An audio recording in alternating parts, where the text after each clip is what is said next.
1절부터 20절까지의 말씀을 여러분과 함께 나누도록 하겠습니다. 우여곡절이라는 단어가 있습니다.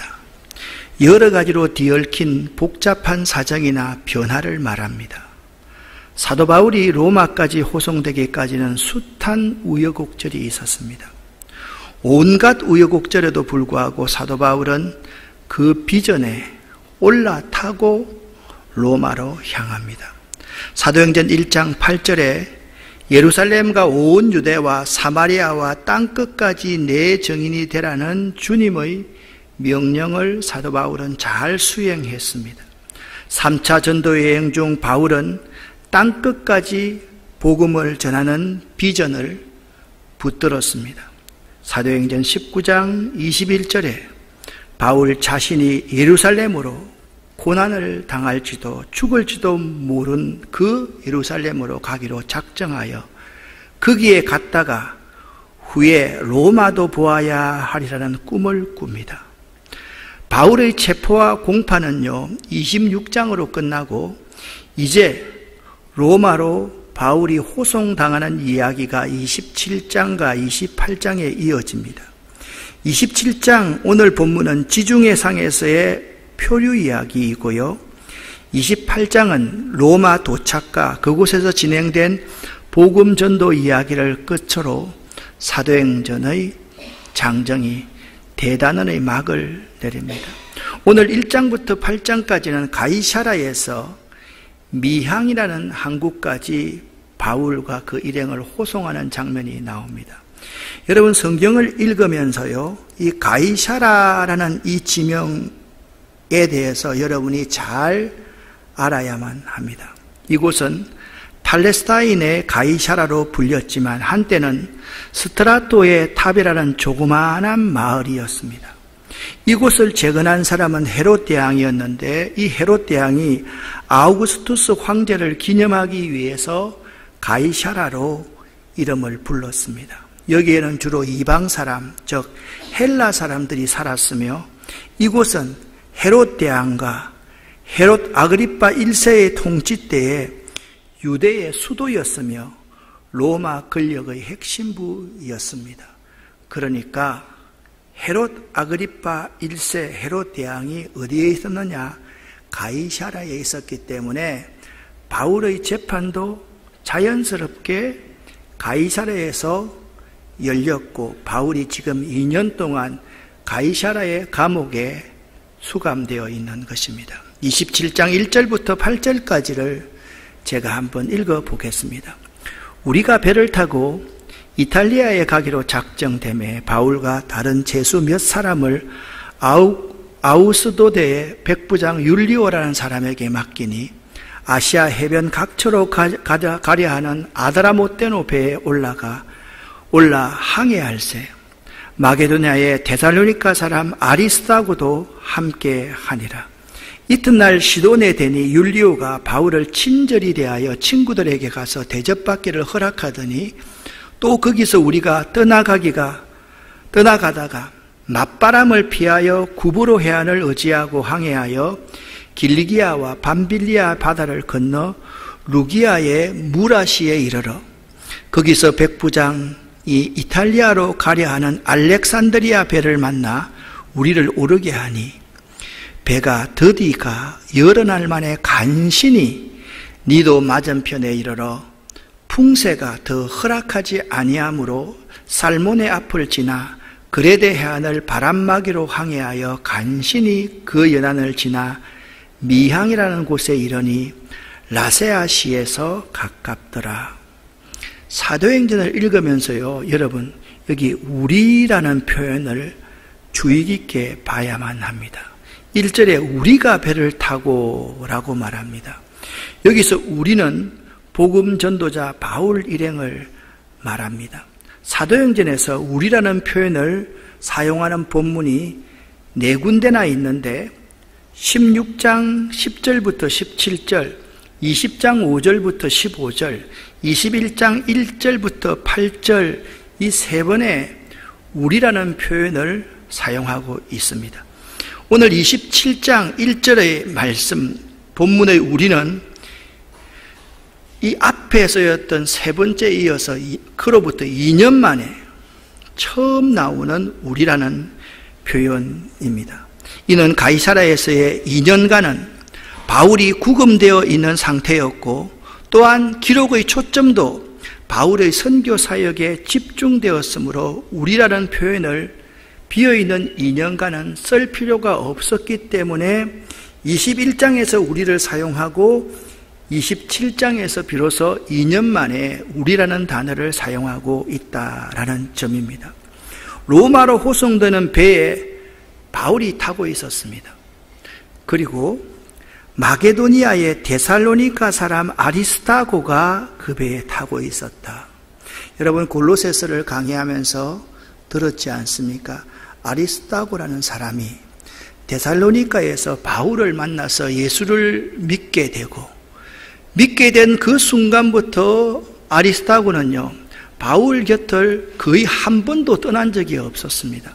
바울이 고린도에서 1년 반 동안 목회하는 기간 동안 아리스타고가 그곳에 있었고, 에베소에서 3년 동안 목회하는 동안 아리스타고가 에베소에 있었고, 바울이 예루살렘에 붙들려 와서 2년 동안 구금되어 있는 그곳에도 아리스타고가 있었고, 바울이 로마로 호송되는 그 배에도 아리스타고가 있었고, 바울이 로마의 감옥에 감금되어 있을 때도 아리스타고는 바울과 함께 있었던 것입니다.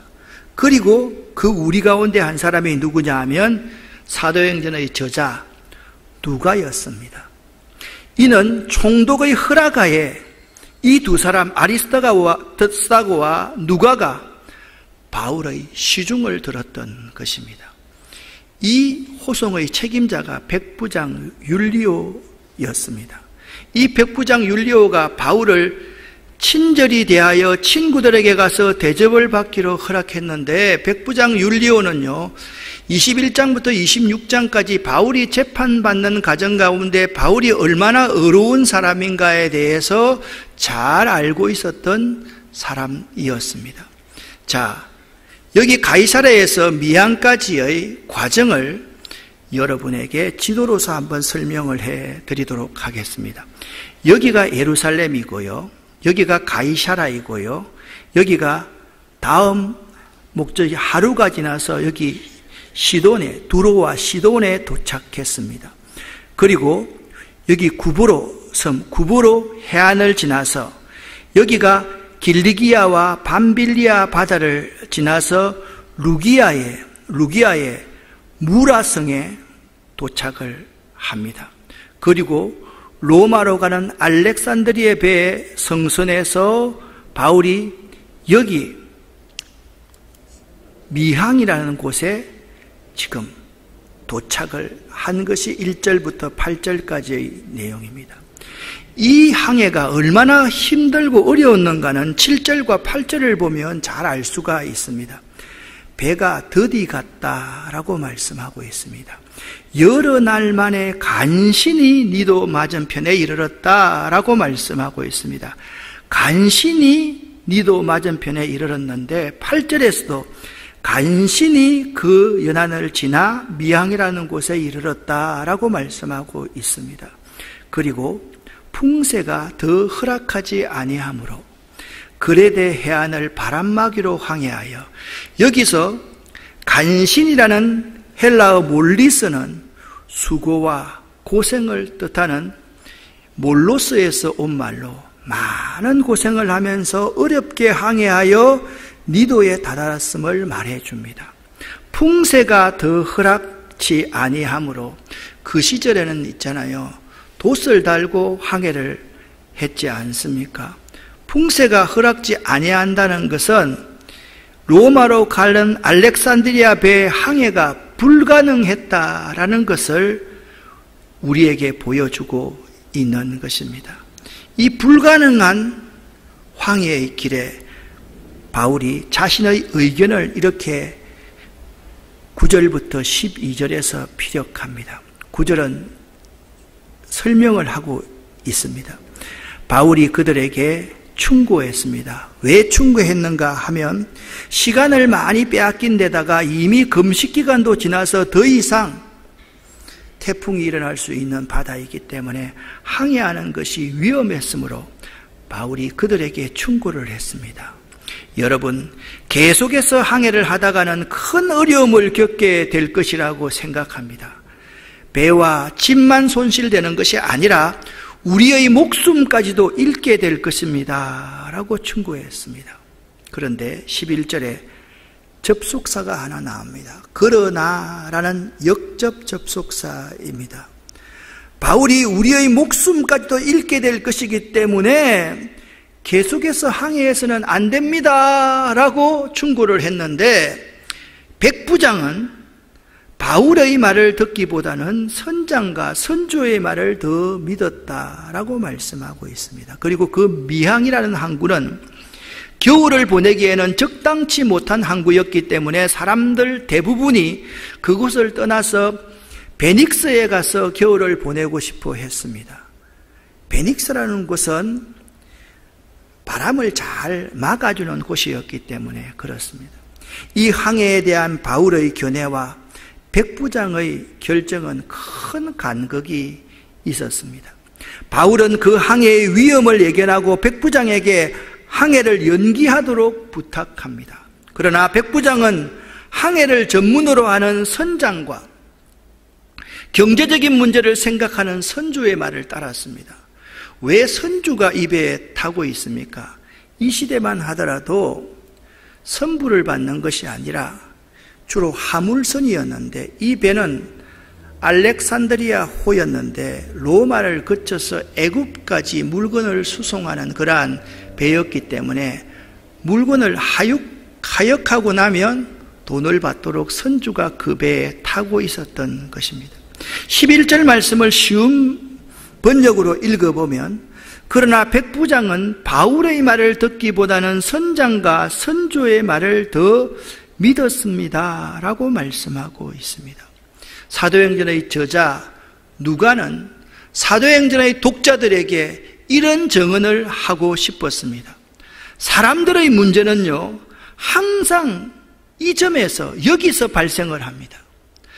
사람들은요, 하나님의 사람보다 전문가와 경제적인 주도권을 쥐고 있는 사람의 말을 더 믿는다는 것이 사람들의 문제의 시작입니다 라고 정언하고 있습니다. 여러분은 어떻습니까?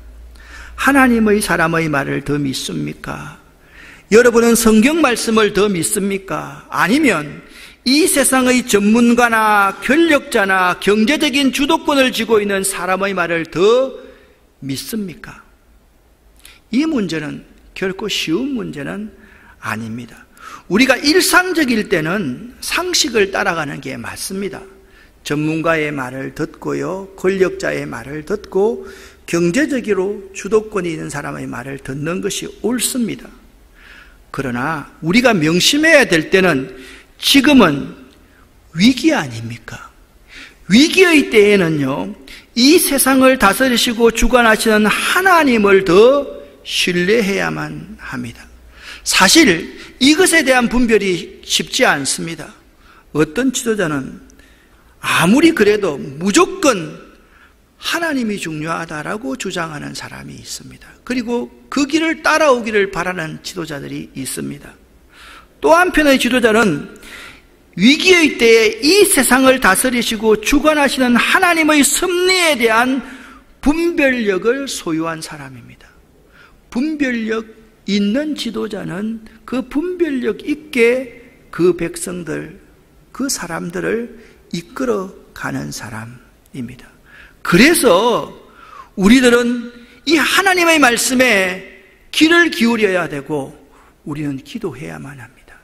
새벽 제단에 나와서 하나님, 이 문제 해결해 주십시오. 저 문제 해결해 주십시오. 건강을 주십시오. 자녀를 축복해 주십시오. 물론 그 기도 당연하게 하셔야만 합니다. 그런데 더 중요한 것은 위기의 때에 바른 분별력을 얻기 위해서 이 십자가 앞에서 우리는 엎드려서 하나님, 바른 분별력을 주십시오 라고 기도할 수 있어야만 되는 것입니다. 좋은 지도자는 십자가 앞에서 반복적으로 엎드릴 줄 아는 지도자입니다. 이 지도자가 누구입니까? 바울 사도는 10절 말씀에 이렇게 말씀하고 있습니다. 내가 보니라고 전제합니다. 바울은 그냥 말하는 것이 아니었습니다.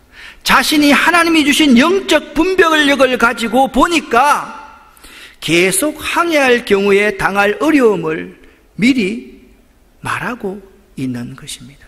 여기 두 부류의 사람이 있습니다. 한 부류의 사람은 선장과 선조의 말을 더 믿는 백부장과 같은 사람입니다. 이 백부장은 교회를 다니는 사람입니다. 예수에 관해서 아는 사람입니다. 종교 생활을 하는 것이 좀 좋다라고 생각하는 사람입니다. 이런 사람일수록 선장과 선조의 말을 바울의 말보다 더 신뢰하는 사람입니다. 또 한 부류의 배에 타고 있던 사람이 있습니다. 다른 많은 사람입니다. 그 사람들은 그 항구 미항이 겨울을 지나기가 불편하다는 점을 들어서 그들은 베닉스에 가서 겨울을 보내기를 원했습니다. 그리하여 그들은 계속 항해하기로 결정을 합니다. 오늘 이 말씀은 우리에게 중요한 교훈을 제시해 줍니다. 여러분과 저에게 가장 중요한 것은 하나님의 말씀이라는 것입니다.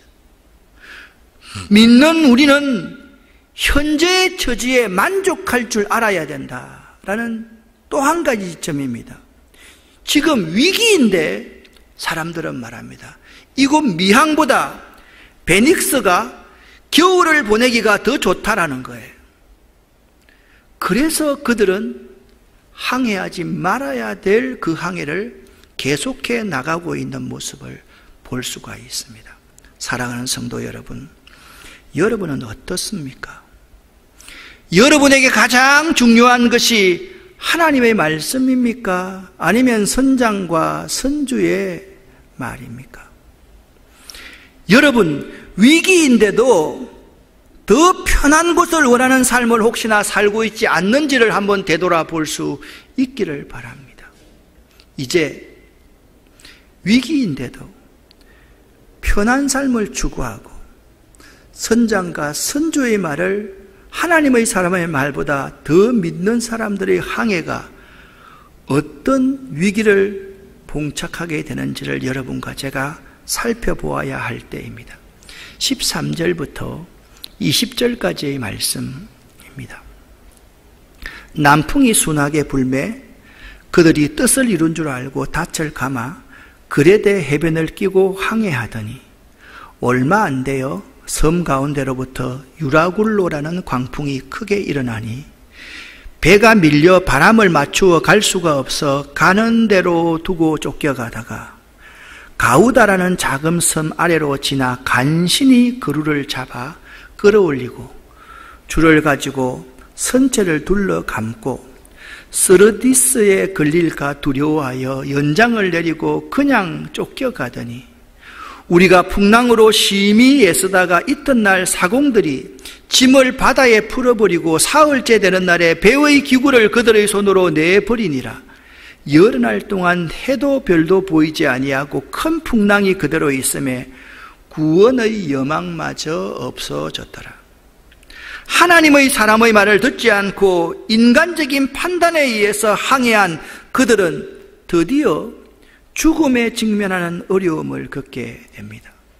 그 말씀이 20절에 여러 날 동안 해도 별도 보이지 아니하고 큰 풍랑이 그대로 있음에 구원의 여망마저 없어졌더라 라고 말씀하고 있습니다.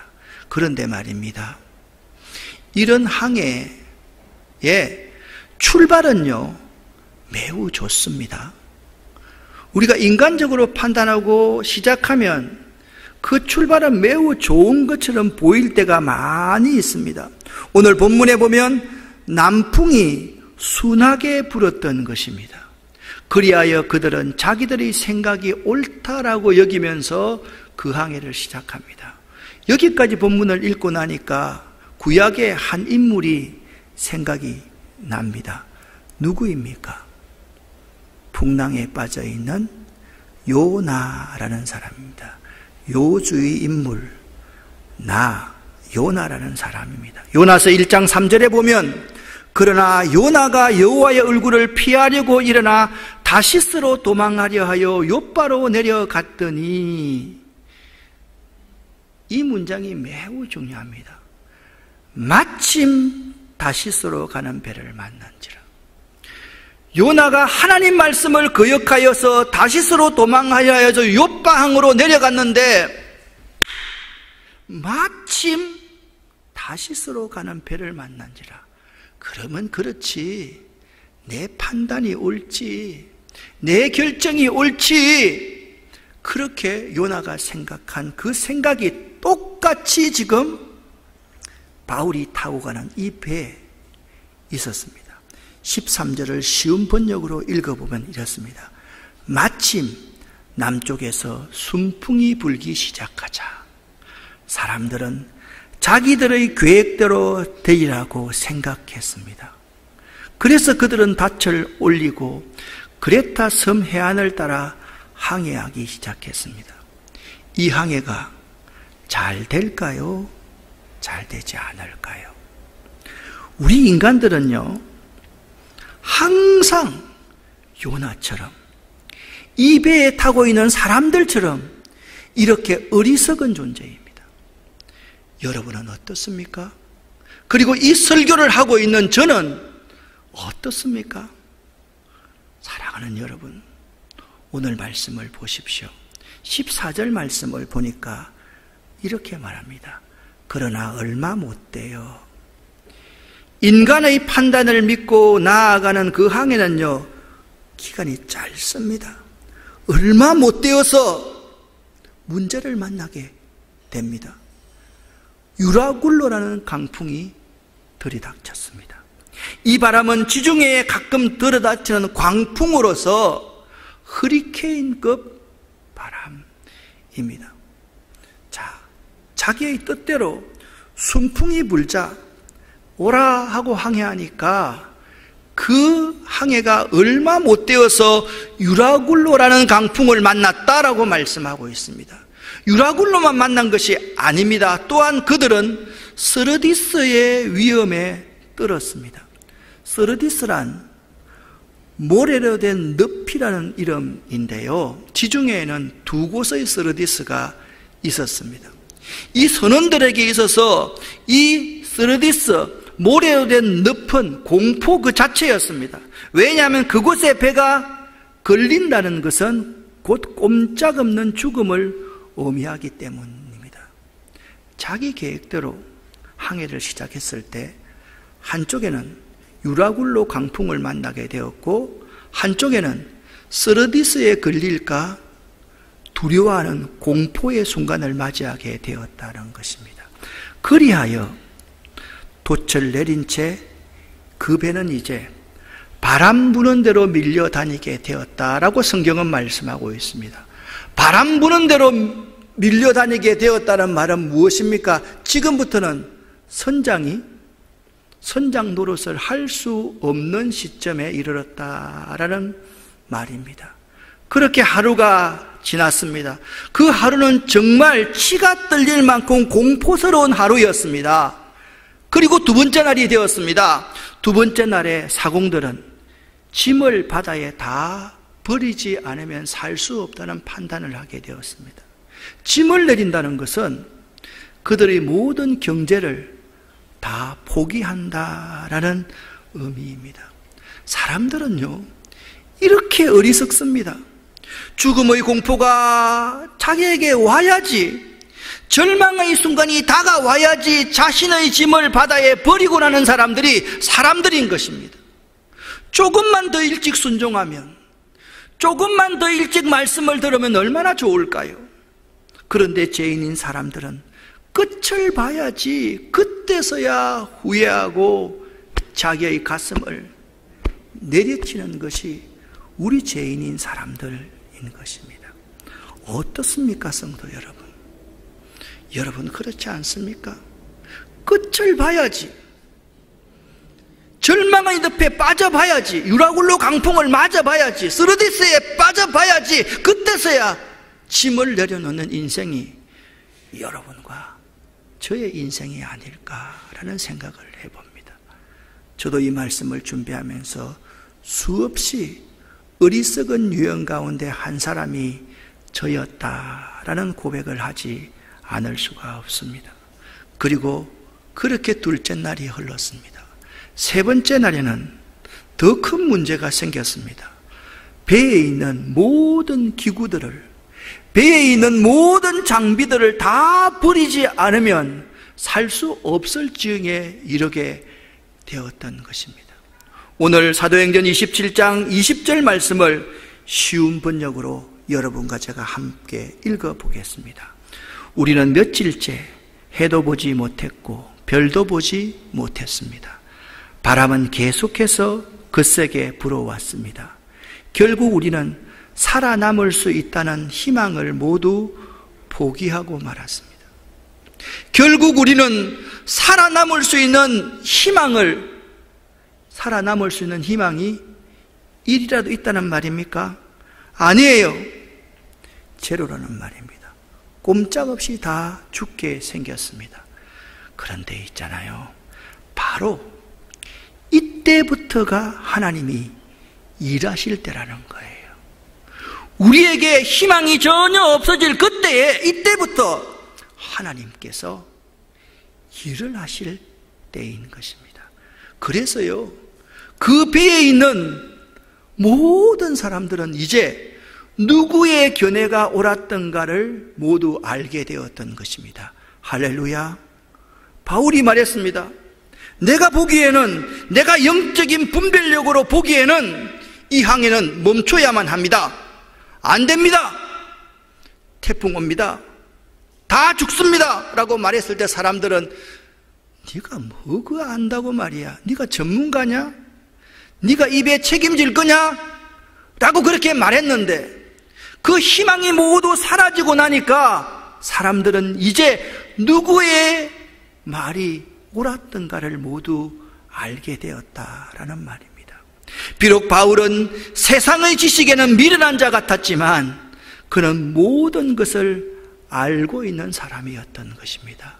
누구 때문에 바울이 모든 것을 알고 있었습니까? 하나님이 그 항해의 주인이시기 때문입니다. 할렐루야.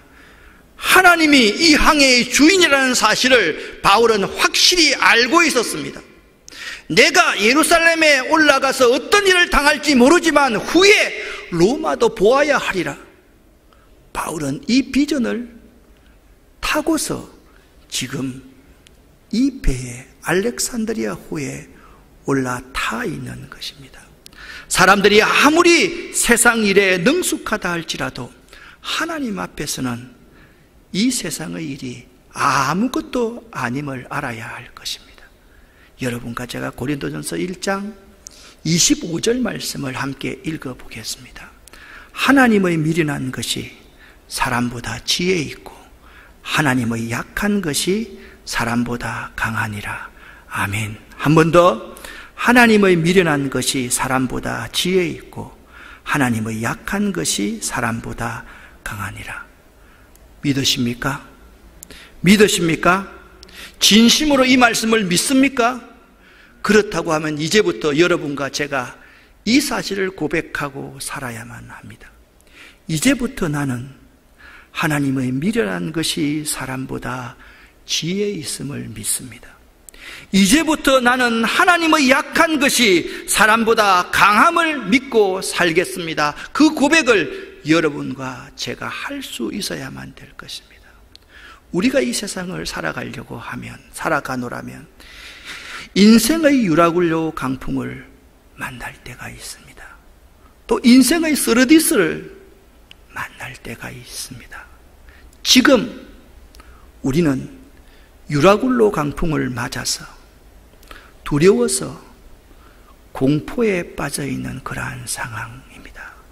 왜 우리 인생에, 왜 이 세상에 유라굴로 강풍이 불어닥쳤을까요? 왜 우리 인생의 항해길에 스르디스가 우리를 공포스럽게 할까요? 왜 이런 상상도 못하는 어려움을 맞이하고 있을까요? 거기에 제가 답을 해야 되겠습니까? 여러분이 이 배에 타고 있는 선장, 선주, 백부장, 사람들처럼 그렇게 여러분과 제가 생각하고 항해를 계속하기 때문에 이 유라굴로와 스르디스가 우리 앞에 닥치고 있다는 사실을 꼭 명심할 수 있기를 예수 이름으로 간절히 축원합니다. 기도하겠습니다. 살아계신 하나님 아버지여,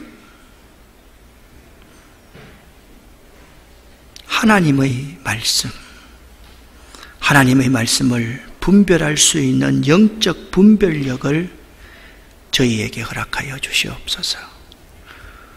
조금만 더 일찍, 조금만 더 순수한 마음으로 순종할 수 있는 저희가 되기를 원합니다.